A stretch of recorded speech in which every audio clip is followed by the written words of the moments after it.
नमस्कार, मैं इस समय नूह में मौजूद हूँ और नूह का पूर्ण सत्य आपके सामने लाने का प्रयास कर रहा हूँ। आज हम एक ऐसे व्यक्ति के साथ बैठे हैं जो नूह के एक प्रतिष्ठित व्यक्तियों में इनकी गणना की जाती है। मंडी समिति के अध्यक्ष रह चुके हैं और आज मैं उसी नूह की मंडी में हूँ जो दंगे में सबसे ज़्यादा प्रभावित रहा।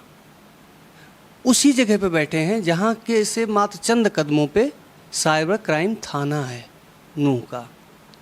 हम आज उस व्यक्ति के साथ में बैठे हैं जिन्होंने अपना बचपना, अपनी नौजवानी और बुढ़ापे की दहलीज पर बैठे हैं और उन्होंने ये सब चीज़ मेवात में देखा, नूह में देखा। नूह में वो बचपन भी उनका गुजरा, उन्हीं गलियों में गुजरा जहाँ से कल दंगई 31 तारीख को पत्थर फेंक रहे थे। उन्हीं के साथ खेलकर बड़े हुए जो दंगई 31 तारीख को इनके खून के प्यासे थे। क्यों प्यासे थे, क्या कारण था, कौन सी ऐसी गलती इन्होंने कर दी जिसके कारण इतनी बड़ी सज़ा इस उम्र में। सारी चीज़ पूर्ण सत्य के साथ मैं आपके सामने लाने का प्रयास कर रहा हूँ। सबसे पहले बाबूजी आपका नाम क्या है? मेरा नाम वेद प्रकाश है जी। हमारी यहाँ यह कैंपस अनाज मंडी का है और हमारी यहाँ आड़त की दुकान है साइबर क्राइम थाने के सामने, शॉप नंबर 88। जब भीड़ यहाँ पे आई, आपके मन में एक कैसा भाव आया और किस तरह से आपने उस चीज़ को देखा? उन लोगों को किस रूप में आपने देखा? करीबन 12 बजे के करीब बस अड्डे पर इकट्ठा होकर ये झगड़े चालू हुए जी। और हमारी यहाँ साइबर क्राइम थाने पर 3 बजे इन्होंने हमला बोला और वहाँ आध घंटा हमला बोलने, तोड़ फोड़ करने के बाद, आगजनी करने के बाद इन्होंने हमारी दुकान पर हमला बोला है। हमारी यहाँ गाड़ी खड़ी थी, होंडा थी, उसको 5-5, 7-7 किलो के पत्थरों से तोड़ा गया और बाहर स्कूटर खड़ा था। स्कूटर में पैसे थे, हमें बैंक में जमा करने थे। 31 तारीख लास्ट डेट थी और उस स्कूटर को लेके मैंने अपनी जान शटर को नीचे बंद करके बचाई है। मैं तो यही कह सकता हूँ, अगर मैं शटर को बंद नहीं करता तो मैं आज आपके बीच में नहीं होता। ये नफ़रत कहाँ से आई? आप उनके बीच में पले बड़े, बचपना आपने देखा, जवानी देखी उन लोगों के बीच में। बहुत से ऐसे लोग होंगे जो आपके मित्र भी होंगे उस सर्कल में, क्योंकि आप जब बचपन से यहीं हैं तो जाहिर सी बात है आप जहाँ रहते हैं तो वहाँ पे आपके उम्र के जो लोग हैं वो तो आपके मित्र होंगे। तो इस घटना के बाद में किसी ने आपका हाल चाल पूछा कि आप जीवित भी हैं या उस दंगे के शिकार हुए? दंगे में जी करीबन 15-20 साल के बच्चे थे जिन्हों को हम नहीं पहचानते जी। और इस झगड़े के बाद भी हमारे पास कोई भी आदमी, ये हमारे जानकार, ये पूछने नहीं आए कि तुम्हारा क्या हाल है, जिसका हमें बहुत ही अफसोस है। हालांकि हम इससे पहले पूरे भाईचारे में यहाँ रह रहे थे, क्या अब भी उम्मीद है कि भाईचारे में ही रहेंगे। बाकी जो ये घटना घटी, ये नफ़रत क्यों बढ़ी, इसकी बारे में तो मैं नहीं जानता जी क्यों हुई। क्योंकि बजरंग दल की यात्रा निकलना, मोनू मानेसर का ऊपर ये हादसा करना, ना तो कस्बे का कोई मोनू मानेसर से वास्ता है, उसकी शक्ल भी हमने टीवी पर देखी है, ना कभी वो आया, ना कभी की कोई उससे मिलने गया, और ना ही बजरंग दल की इस यात्रा में कस्बे के में कोई 10-5 आदमी शामिल हुए तो मैं कह नहीं सकता। जो बजरंग दल से ताल्लुक़ रखते हो, आम आदमी उस यात्रा में नहीं गया। और ज़्यादा अफसोस इस बात का है कि फिर इन लोगों ने आम आदमी को टारगेट बनाकर क्यों करा, ये भारी नुकसान। पता नहीं जी अब ये नफ़रत क्यों पैदा हुई, इसके बारे में तो भाई सरकार ही तहकीकात कर सकती है। सरकार से तो हम यही कह सकते हैं जी, हम बहुत ही माइनॉरिटी में यहाँ रह रहे हैं, जो कि सरकार की प्रोटेक्शन हमें अगर ढंग से नहीं मिली, हमारी तादाद इतनी कम है कि हमें यहाँ से पलायन को मजबूर होना पड़ेगा। सरकार ने अगर रिजर्व फोर्स का यहाँ इंतज़ाम नहीं किया तो जिस तरह से कश्मीर से हिंदू निकल गया, उस तरह से मेवात से भी जाने में हम लोगों को मजबूर होना पड़ेगा। आपने कहा ना मैं बजरंग दल से जुड़ा हूँ, ना मैं बीएचपी से जुड़ा हूँ, ना मैं आरएसएस से जुड़ा हूँ, मैं किसी से नहीं जुड़ा हूँ। इसके बावजूद भी मेरे ऊपर हमले हुए। क्या कारण है कि सामने एक फिटनेस जिम है जो उसका संचालक एक कोई अब्दुल है, उस पर रंच मात्र भी खरोच नहीं आई और आपके पैसे लूट लिए गए, आपके स्कूटर को यहाँ से ले जाया गया, आपकी गाड़ियाँ तोड़ दी गई और शटर ना बंद करते तो आपकी जान भी जा सकती थी। क्या कारण है ये, क्यों ऐसा हो रहा है? पता नहीं जी ये नफ़रत क्यों पैदा हुई है। दुकानें तो यहाँ कई हैं, 5-4 दुकानें हैं दूसरी कम्युनिटी की भी। बाकी हम लोगों को तो विशेष टारगेट बना है, हमारे पास चंदीराम स्वीट है, उस पर हमला बोला है। और फिर उसके बाद वो दंगाई आ गए, झगड़ा करते हुए गेट से बाहर निकल गए, कस्बे की तरफ घुसने की कोशिश करी है, वहाँ भी कई दुकानों में आग लगाई है। आपने अभी एक बहुत महत्वपूर्ण बात कही कि इस मंडी के अंदर अधिकतर दुकानें जो हैं, जो आड़ती हैं, वो सारे हिंदू हैं।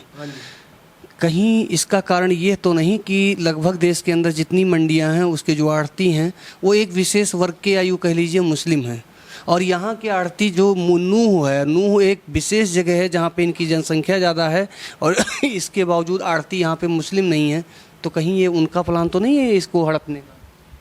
नहीं, ये हमारी जो अनाज मंडियां हैं पूरे भारतवर्ष में, तकरीबन इसमें जो हिंदू कम्युनिटी ज़्यादा काम कर रही है, क्योंकि जो व्यापार है हमारा अनाज मंडी का, ये थोड़ा सा ऐसा है, इसको भाई हम लोग पढ़े लिखे होने के कारण कह लो या कैसे ही कह लो, ये पुश्तैनी काम हमारा है, पीढ़ी दर पीढ़ी से। कैसे पुश्तैनी काम रहेगा अगर इस तरह से आपको इस तरह से डराएंगे, धमकाएंगे? और जान तो सभी की प्यारी है। अभी आपने कहा कि प्लान करना पड़ेगा, तो प्लान करने के बाद इस मंडी का कौन ऑनर होगा? भाई अब ये तो आगे भविष्य जाने जी कौन आएगा। जब यहाँ से भाई अपनी जान तो सबसे प्यारी है जी, वो तो बचानी है, और बच्चों का भी भविष्य देखना है। अगर भाई सरकार या रिजर्व फोर्स का इंतजाम ना करेगी तो हिंदू के पे तो कोई विकल्प नहीं है जी यहाँ रहने का, नहीं, कोई विकल्प नहीं है। इन सबको देखने के बाद, जितना आपने देखा आंखों के सामने गाड़ियां जलती हुई, थाने टूटते हुए, अपना नुकसान होते हुए, इसके बावजूद भी भाईचारे पर आपका क्या राय है? भाई इसके लिए तो यही है जी, सरकार भी प्रयास करे, और भाई दूसरे कम्युनिटी के जो लोग हैं वो समझदार बुजुर्ग लोग आवे और बैठ के बातचीत करें और कहें कि भाई आगे ऐसे भविष्य में कोई हादसे नहीं होंगे, तो उससे भाई सद्भावना फिर दोबारा से पैदा हो जाएगी। मीडिया चैनल है जिसकी रिपोर्ट्स है कि जो वहाँ पे हिंदू हैं उनकी रक्षा जो है वहाँ पे मेवाती मुसलमान कर रहे हैं। आपके यहाँ कितने मुसलमान हैं सुरक्षा में? मैं अभी बाहर से आया हूँ, तो मैं आप ही से, नहीं सच्चाई है, मैं आपसे पूछना चाहता हूँ। अब तक यहाँ पे मुझे खैर नहीं दिखा, लेकिन अगर आपको कहीं आप छुपा रखे हों या कहीं अंदर रखे हों, चाय पानी पिला रहे हों, तो कितने मुसलमान आपकी सुरक्षा में? हमारे पास तो जी अब तक कोई भी आदमी नहीं आया कि भाई आपके साथ क्या हादसा हुआ, मैं तो इतना ही कह सकता हूँ बस। तो कोई सुरक्षा में आया ही नहीं आपके पास? कोई भी नहीं आया जी। तो ये जो मीडिया रिपोर्ट्स बता रही है, झूठ बता? अब ये तो देखो जी, मीडिया किस वजह से दिखा रखी है कि बता रही है, ये तो मीडिया वाला वही बात बता सकता है जी। हमारे पास तो कोई नहीं आया इस तरह से भाई आपका क्या हाल है, आपका क्या नुकसान हुआ है, आप ठीक हो, सुरक्षित हो, ऐसा कोई हमसे तो कह नहीं। मेवातियों का एक जो कल्चर है तहजीब की, वो तहजीब आपको कहीं दिख ही नहीं रही है। तहजीब तो बहुत थी जी। हम लोग इनकी ब्याह शादियों में जाते हैं, ये हमारी ब्याह शादियों में आते थे, दुख दर्द में शामिल होते थे। पता नहीं ये 31 तारीख को जुनून पैदा क्यों हुआ, इसकी तो मैं बहुत दिल को दुख है। अच्छा, शादी विवाह वाले में शामिल होते थे, और इसमें आपको कोई एक सिंगल व्यक्ति भी नहीं? ये नफरत की भावना क्यों पैदा हुई, इसके बारे में तो जी बहुत ही दिल को दुख है। कभी आपने नमाज के लिए रोका ही नहीं जी, खूब माइक से आवाज़ लगती है, जान लगती है दिन में। क्या नफरत की भावना आने का 2 ही कारण हो सकता है, या तो आप उनके मजहबी सोच के को लेकर अगर आप उनको टारगेट करेंगे? अरे किसी भी भाई ने, किसी भी आदमी ने जो ये अजान लगाते हैं कभी कोई ऐतराज़ नहीं किया। जैसे ये करते हैं वैसे खूब अपने रहो, हम लोग रह रहे हैं, हम आराम से रह रहे हैं, ऐसा कभी भी कोई नहीं जिससे भाईचारा खराब हो। सिर्फ एक 92 में हादसा हुआ था, उसके बाद आज हमें 30-31 साल हो गए, बड़े आराम से ज़िंदगी चल रही थी, कभी कोई ऐसी बात ही नहीं थी। अगर ऐसी बात होती तो हम यहाँ से दुकान बंद करके अपने चले ही जाते। आप बचपन से यहाँ पे हैं, आपका बचपना यहाँ पे गुजरा, उस समय यहाँ पे हिंदू की आबादी कितनी थी और वर्तमान में कितनी? उस वक्त तो जी मैं ज़्यादा तो आपसे नहीं कह सकता, पर 40% तो कम से कम हिंदू था यहाँ। अब हम तो मुश्किल से 10-15% की तादाद में। कुछ ऐसा मुझे वाक्य बताइए जो आपके बिल्कुल पड़ोसी रहे हों या आपके घर के बगल रहे हों, जिन्होंने प्लान करके यहाँ से विवश होकर यहाँ से छोड़ के बेच बाज के चले गए, है कोई ऐसे?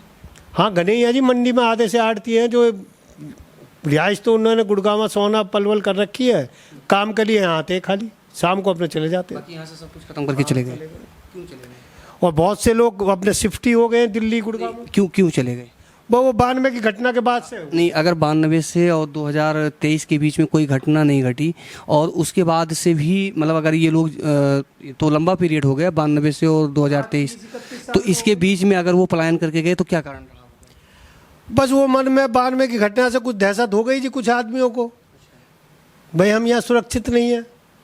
हालांकि 92 की घटना के बाद कोई घटना यहाँ घटी नहीं है और 30-31 साल का जीवन बहुत आराम से कटा है और बल्कि हमारा एरिया तो इतना सेफ है जी। आज तक हमें यहाँ नई अनाज मंडी में शिफ्ट हुए 21 साल हो गए, मंडी में कैसी भी लूटपाट की घटना नहीं हुई है। हालांकि और जगह हम सुनते हैं और हम उनसे मिसाल देते हैं कि हम ऐसे एरिया में रह रहे हैं जहाँ हमारे साथ आज तक कोई हादसा नहीं हुआ। चलिए ठीक है, लास्ट क्वेश्चन मेरा ये है कि इस हादसे के बाद में आपने क्या सबक सीखा? सबक तो क्या है जी, मन में दहशत तो पैदा हो ही गई है भाई। अब तो ये है कि भाई सरकार हम लोगों का मनोबल बढ़ावे और वो मनोबल यही है कि भाई हमारी सुरक्षा का इंतजाम करे, जिससे हम लोग जो मन में डर पैदा हुआ वो निकल के हम यहीं अपना कार व्यापार अपना जीवन काटें। चलिए, पूर्ण सत्य के साथ बने रहिए। स्वास्तिक सहारा के साथ पीजे पाठक।